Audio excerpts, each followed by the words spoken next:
Hello tout le monde, dans cette vidéo on va parler un petit peu d'intégrales. Ça fait longtemps qu'on n'a pas fait d'analyse avec des intégrales, donc ça va faire du bien. Alors je vous propose un petit sujet qui est tombé en 2024. Oh, c'est récent quand même, hein. Voilà, et il est assez complet. Donc il y aura des intégrales impropres, alors c'est pour les deuxième année, hein, désolé, enfin ou alors fin de première année, mais j'imagine que vous n'en êtes pas encore là. Et voilà, et donc vraiment il est super cet exo parce que il mélange pas mal de choses, vous avez de tout, l'intégration par partie, du changement de variables, théorème fondamental, de l'analyse, il y a un peu, voilà, il y a pas mal de techniques d'intégration et assez complet, voilà. Une fois n'est pas coutume avec les mines. Ok, alors voilà, je vais vous donner ma solution, si vous en avez d'autres, je suis vraiment preneur, j'imagine qu'il y a certainement d'autres façons de faire ça. Voilà, vous me direz si vous avez peut-être trouvé même quelque chose de plus rapide que moi, on verra bien. Allez, on regarde un peu l'énoncé. Alors, il s'agit, voilà, donc 1000.mp 2024. Alors, j'ai trouvé sur BEOS, je ne sais pas si vous connaissez, c'est un site où il y a pas mal d'énoncés de concours, où vous pouvez même poster vos énoncés quand vous passez les concours. Voilà. Donc existence et calcul de l'intégrale suivante. I égale l'intégrale de 0 à plus l'infini de l'intégrale de x à plus l'infini de sinus t sur t dt dx. Donc ça fait deux intégrales. Ouais. Bon, à vous de voir un petit peu, je vous laisse un petit peu faire avec ça. Il calcule, hein, c'est pas que la convergence. Donc bon, déjà, bon, je dis rien, à vous de jouer.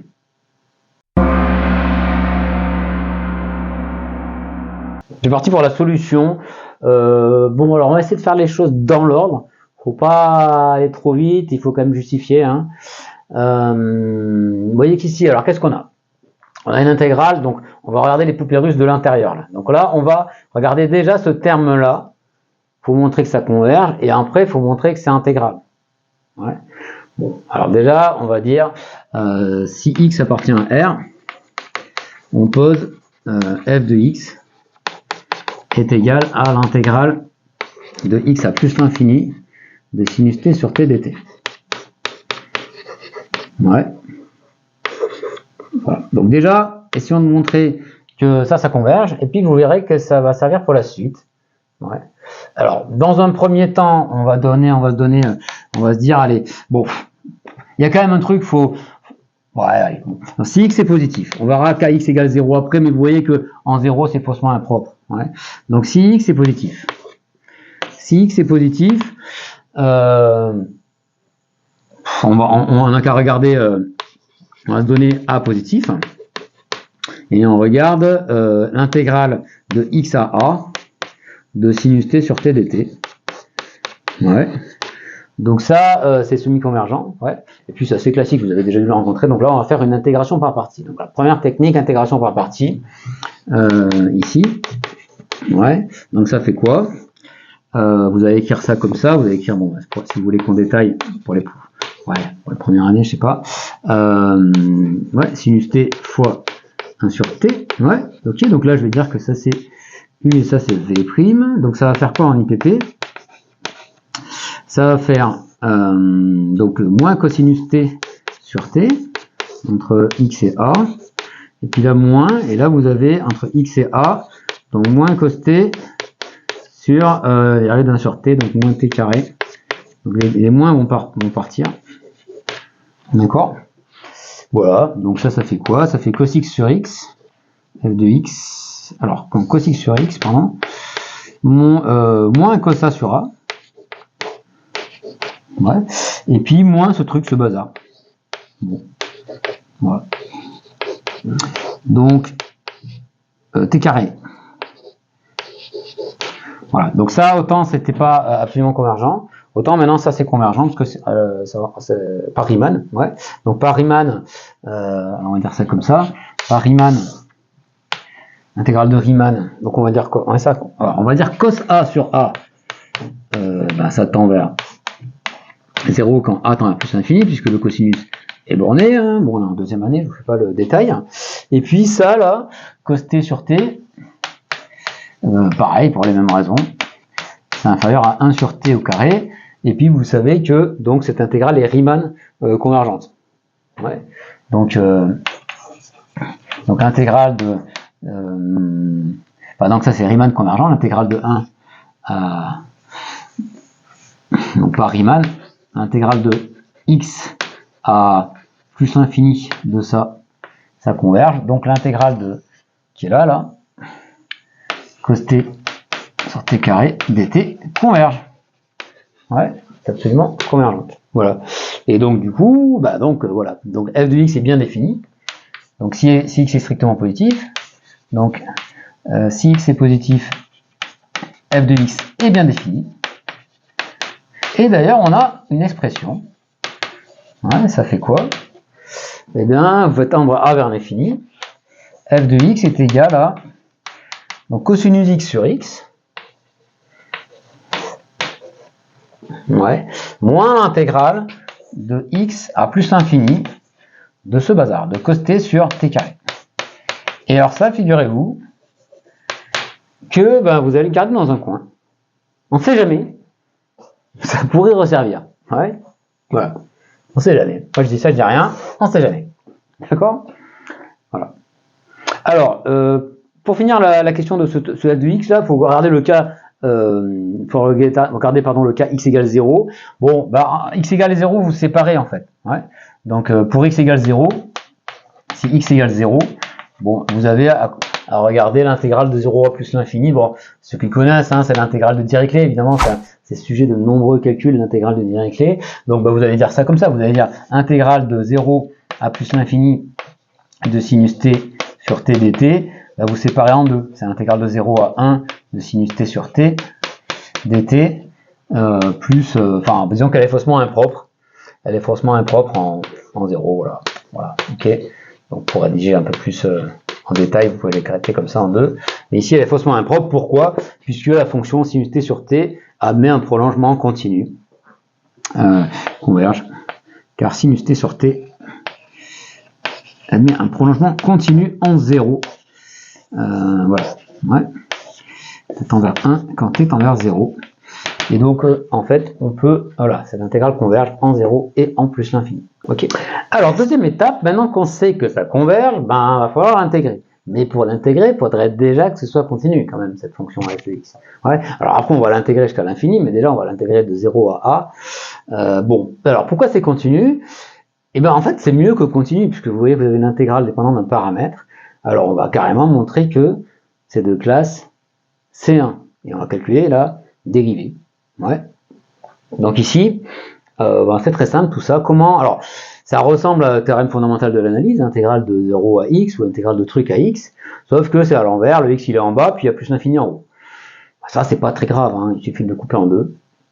Par exemple, vous pouvez dire que f de x, c'est l'intégrale, vous coupez en morceaux là, 0 à x de sinus t sur t, dt, plus l'intégrale de 0 à plus l'infini, donc encore l'intégrale de Dirichlet, qui vaut pi sur 2, je crois bien, hein, c'est ça, hein, ouais. Bon, on s'en fout, ça vaut une constante, ouais. Donc celle-là, on l'appelle k, on va noter k. Donc f de x, c'est égal à k, et puis moins l'intégrale de 0 à x de sinus t sur t dt. D'accord?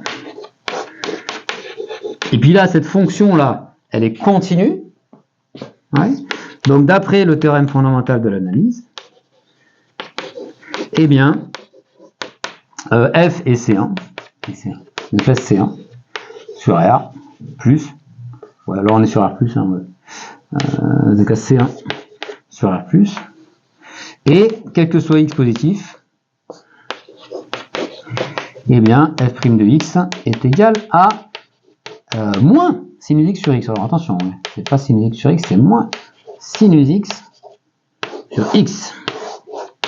Bien, voilà. Donc en particulier, je vais pouvoir envisager de l'intégrer. Parce que là, après, on réintègre. Ouais. Alors, faut quand même montrer que ça existe, l'intégrale de 0 à plus l'infini de f de x. Donc on va y aller tranquille. Ouais, on va intégrer de 0 à a. Donc on va dire soit a, encore une fois, strictement, soit a positif. Ouais, bon, allez, strictement positif. On pose I indice a, c'est l'intégrale de 0 à a de f de x dx. D'accord? Ouais. Bien. Alors, il faut calculer ça, hein, il faut trouver. C'est pas si fréquent que ça. C'est pas si fréquent que ça, les exos des mines, là, où on vous demande de faire des calculs d'intégrale. C'est plutôt des trucs, calcul intégral, je me suis un petit peu galéré à trouver des exemples. Plutôt, ouais, enfin, en tout cas, avec des intégrales comme ça, c'est plutôt des trucs, des exercices un peu CCINP ou alors IMT, ouais, ou Naval, ou des trucs comme ça. Donc là, on va calculer ça. Et pour ça, ben alors qu'est-ce qu'on peut utiliser? Ben, il faut quand même. Je ne vais pas calculer cette intégrale f de x, je ne vais pas la calculer en fonction de x. Parce que déjà, tu as vu comment on s'est galéré pour calculer. Ouais, non, je sais pas. J'ai pas envie de calculer ça. Ce que je vais faire, je vais plutôt utiliser le fait que je connais la dérivée. Et pour ça, je vais faire une intégration par partie, évidemment. Ouais. Donc IA, on va l'écrire comme étant intégrale de 0 à a de 1 fois f de x. Parce qu'en fait, f est peut-être un peu compliqué, mais sa dérivée est super simple. Ouais, c'est le signe. Ouais, c'est le signe du physicien. Donc là, on va faire un IPP. Donc là, on va dire U'. Allez hop, c'est parti. IPP. IPP, intégration par partie. Bon, allez, donc ça fait xf de x compris entre 0 et a, moins, ben voilà, intégrale de 0 à a de xf' de x. Et puis, et f', on le connaît en plus, c'est moins infini x sur x. Bien alors, qu'est-ce que j'obtiens? J'obtiens af de a moins, et alors là, lui, c'est moins sin x sur x. Ah, donc il y a la simplification, donc ça fait plus intégrale de 0 à a de sinus x de x. Ouais. Alors, vous voyez, une petite remarque, je ne sais pas si vous aviez essayé directement de faire avec de 0 à plus l'infini direct en bourrinant, mais là, ça pose un problème quand même avec sinus x tout court, là. C'est un peu galère. Ouais. Alors, vous allez voir que c'est un peu subtil ici, puisque, en fait, on va calculer ça, et puis il va bien se marier avec lui. Alors, pour ça, il faut reprendre la formule qu'on a trouvée tout à l'heure. Je vous avais dit, ça va servir. Ouais. Alors, c'était quoi déjà cette formule? Évidemment, j'ai tout effacé, je ne m'en souviens plus. C'est pas grave, avec la magie, avec la magie du montage vidéo. Ping. Et la voici qui est réapparue devant nos yeux, ébahis. Ouais. Et alors, regardez ce qui se passe là. AF de A, ça va faire du cos A. Mais là, on aura aussi du cos A. Ouais. C'est pas mal ça, non? Donc, AF de A, ça fait cos A moins cette intégrale. A fois l'intégrale de A à plus infini de cos t sur t carré dt. Alors, si on revient à IA, on revient ici, là. IA, c'était ça. Donc, IA, ça fait quoi? Ça fait cos A. Moins A, l'intégrale de ce bazar. Plus l'infini. Cos t sur t carré dt. Plus ça. Alors, primitive de sinus, c'est moins cos. Ouais. Donc là, ça va faire plus 1 moins cos A, on est d'accord? Ouais, 1 moins cos A, c'est clair ou pas? Voilà, ça fait l'intégrale de ça, hein, voilà. Ça fait, je dis pas de bêtises quand même, moins cos x entre 0 et A. D'accord? Donc ça fait 1 moins cos A, oui, j'ai bon. Okay. Et alors là, c'est cool. C'est cool. Tac, tac. Ok. Alors quand tu vois ça, ben moi je sais pas, moi je me suis dit, bon, t'es sur la bonne piste. Parce que franchement, t'es pas non plus gagné. Ouais, calculer ce truc-là, bon. Bon, des fois, il faut que tu sortes, là, pour faire des calculs, il faut que tu sortes une vieille série entière et tout, tu vois. Bon, je sais pas, là. Bon, pour l'instant, je me dis que je dois être bien. Et donc, IA, ça fait 1 moins A fois ce bazar. Côté sur t carré. Bien. Alors, c'est vrai que là, tu pourrais dire, dis donc, ta nouvelle intégrale que tu dois calculer, elle serait pas un peu plus compliquée qu'avant? Ouais, ouais, c'est sûr. C'est sûr, mais tu vois, là, ça, on peut se dire que c'est un signe des dieux, tu vois. Donc, en gros, l'idée, enfin, moi, ce que je me suis dit à ce moment-là, je me dis, ben, tu sens pas que ça va tendre vers 0, non? Après, il faut que l'exo il soit calculable quand même. Donc, bah, comme d'hab, je me suis dit, allez, on va se fier à sa bonne étoile. On va essayer de montrer que ça tend vers 0. Ouais. Donc ça, on va l'appeler phi de A. Lui, là, on va dire que c'est phi de A. Ok. Et alors là, eh bien, écoutez, deuxième partie de l'exo, et là, je vais vous laisser réfléchir. Montrer que phi de A tend vers 0. Et il y a encore des trucs à prouver.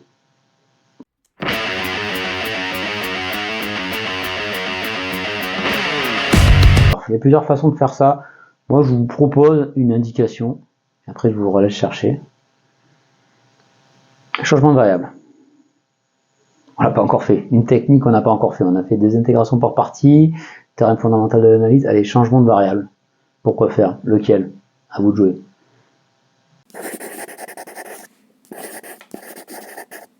Alors, lequel changement de variable? Eh ben, en gros, l'idée, c'est que ça bouge. Alors, ça, on voit bien que ça tend vers 0, mais ça se tend vers l'infini. Ouais. Il faut montrer que phi de A tend vers 0 en plus l'infini. Donc, une idée, moi, je me suis dit, alors, on peut certainement y arriver avec des majorations plus subtiles, hein, j'en sais rien, mais avec un changement de variable, c'est pas mal. Parce que le truc, c'est que ça tend vers... ouais, faire gaffe quand même, parce que ça tend vers 0, mais si tu majores trop brutalement, tu perds la convergence, quoi. Ouais. Bon, je sais pas. En tout cas, bon, j'ai un peu la flemme de chercher d'autres méthodes, mais vous me direz dans les commentaires. Tiens, voilà. Comme ça fera marcher l'algorithme. Vous mettez des commentaires. Bam, bam, bam. Ok. Ouais. Donc l'idée, c'est de se ramener de 1 plus l'infini. Un truc qui est stable. Et voir qu'est-ce qui se passe, comment ça mixe. Ouais. Donc vous posez quoi là? Ben, vous posez de 1 plus l'infini, il faut diviser par A. Ouais. Donc on pose. Donc montrons que phi de A tend vers vers 0 pardon, quand A tend vers plus l'infini. Donc ici on pose qu'est-ce que j'ai dit? On pose U égale à T sur A. Du coup, d'accord, quand T égale à A, ça fait U égale 1. Et donc ça fera un truc, ça va plus bouger là-dedans. Ouais. Donc du est égal à dt sur A, ok, bon, super. Et donc phi de A, ça fait quoi? Alors ça fait A, intégrale de 1 plus l'infini, hein, j'ai tout fait pour ça. T c'est égal à AU, donc ça fait AU. En bas ça fait A carré U carré. Et en haut ça fait ADU. D'accord? Bon, je fais directement un changement de variable dans l'intégrale impropre, hein, on va pas s'embêter. Et puis là, bah, regardez, c'est UPA, c'est la fête. Pim, il ne reste plus que ça. Il ne reste plus que ça. Et alors là, c'est pas fini. Oui, c'est pas fini. Bah, bon, tout est accessible, hein, pour toute option. Il n'y a pas de problème, MP, PC, TSI, PSI, tout ce que tu veux. Qu'est-ce qu'on peut faire avec ça? Intégrale. On va le remarquer ici proprement pour bien le voir entre vous. En fait, c'est un truc que vous avez déjà manipulé dès la première année, ça. Alors, regardez ce qui se passe. Vous avez un truc là, 1 sur U carré qui converge. Ouais. Et puis là, vous avez un truc avec une phase cosinus AU, et tu fais, dans la phase, là, lui, il va s'exciter. Il va, entre guillemets, A tend vers l'infini. Ouais, donc ça vous fait penser à quoi, ça? Un truc qui est convergent, hein, peu importe, là, et qui est équivalent. Et puis là, c'est cosinus AU. Si vous voyez pas, pensez à EIAN, pardon, avec n tend vers l'infini. Ah, je vois que vous avez trouvé. Ça fait penser à Riemann-Lebesgue, le lemme de Riemann-Lebesgue. Donc on va faire la même technique. C'est encore une fois une intégration par partie. C'est que la troisième depuis le début, mais bon. Bah ouais. Alors, pour certaines intégrations par partie, on va écrire ça comme ça. Donc, cosinus de AU. Bien, alors, qu'est-ce qu'on va prendre? U'V. Alors ici, celui-là, il faut le primitiver. Il faut l'intégrer pour avoir du 1 sur A. Et lui, il faut le dériver. Donc allons-y pour l'intégration par partie. IPT. Donc lui, bah, on le garde. Ouais. Et lui, c'est sinus AU sur A. Sur A, pardon. Ouais. Entre 1 et plus l'infini. Moins. Donc on va dériver celui-là, l'intégrale de 1 à plus l'infini. Donc moins 2 U puissance moins 3. Je sais pas quoi là, donc sinus AU, ouais, sur ADU. Ouais. Alors qu'est-ce qui se passe? En plus l'infini aussi, vous avez que ça ça, sinus est borné et u tend vers l'infini, donc ça fait ça. Donc 1 sur u carré tend vers 0, donc ça va faire 0, et donc il va rester moins sinus a sur a, phi de a, ouais, qui, voilà, parce que u égale 1, ça fait ça. Et alors après, donc le moins par moins, ça fait plus. Donc là, on va sortir le 2 sur a, et vous avez l'intégrale de 1 à plus l'infini de sinus AU sur U cube. Bon, alors effectivement, ça dépend de A. Alors ça, c'est très bien. Ça, c'est très bien, c'est en vers 0. En A, t'en as plus l'infini. C'est très bien, parce que bon, la sinus est borné, comme d'hab. Et puis là, il y a du 1 sur A, mais ça en fait, c'est borné. Parce que même si ça dépend de A, en valeur absolue, ce truc-là, par inégalité triangulaire, c'est inférieur à ce bazar, sinus AU. Et bon, bah, si valeur absolue de sinus, c'est inférieur à 1. Donc ça, c'est inférieur à l'intégrale de 1 plus l'infini de du sur u cube, qui est indépendant de a. Donc ça, c'est borné, ça tend vers 0. Et vous pouvez en conclure que phi de a tend vers 0 quand a tend vers plus l'infini. Ok? Ainsi, vous avez donc I indice a, je vous rappelle, c'était l'intégrale, alors c'était l'intégrale de 0 à a de f de x dx. Ouais, et c'était égal à 1 moins phi de a. Donc I indice a, ça tend vers 1 quand a tend vers plus l'infini. Ça tend vers 1. Mais ça, en fait, c'était, nous, ce qu'on cherchait, c'était l'intégrale de 0 à plus l'infini de ça. Donc, ça veut dire que I converge, conclusion, I converge, et I égale 1. D'accord? Voilà pour ça. Bon. Voilà une petite preuve. Donc moi je trouve que c'est assez complet quand même. Ça utilise pas mal de choses. Il y a du Riemann-Lebesgue, intégration par partie, changement de variable, théorème fondamental de l'analyse et tout. Ouais. J'espère que ça vous a plu. Si ça vous a plu, mettez-moi un petit pouce bleu. Et qu'est-ce que je voulais vous dire d'autre? Si ouais, si vous avez d'autres, certainement il y a d'autres solutions, peut-être avec, je sais pas, soit des intégrales doubles, soit je sais pas, qu'est-ce qu'on pourrait imaginer, des intégrales à paramètres. Ouais, bon, essayez, ouais, dites-moi en tout cas en commentaire si vous avez trouvé d'autres solutions. J'espère que cette vidéo vous a plu, ouais, et n'hésitez pas à vous abonner si c'est pas déjà fait. Vous avez vu que je suis quand même à l'écoute, on m'avait dit ouais, on veut des vidéos sur les intégrales, j'en ai fait. On m'a demandé aussi des séries entières, j'en ferai certainement. À venir quand même dans l'immédiat, je vais refaire des vidéos d'arithmétique parce que je suis à fond dedans avec mes étudiants et mes élèves. Donc on va refaire, accessible première année, donc même si vous êtes en PC, tout ça, vous pouvez suivre. Hein. Voilà, et puis d'autres trucs avec des polynômes, parce que je vous ai dit un petit peu dans l'onglet communauté, allez-y voir là, il y a quelques prévus. Ouais, voilà. Allez, je vous dis à bientôt pour de bonnes maths. Ciao.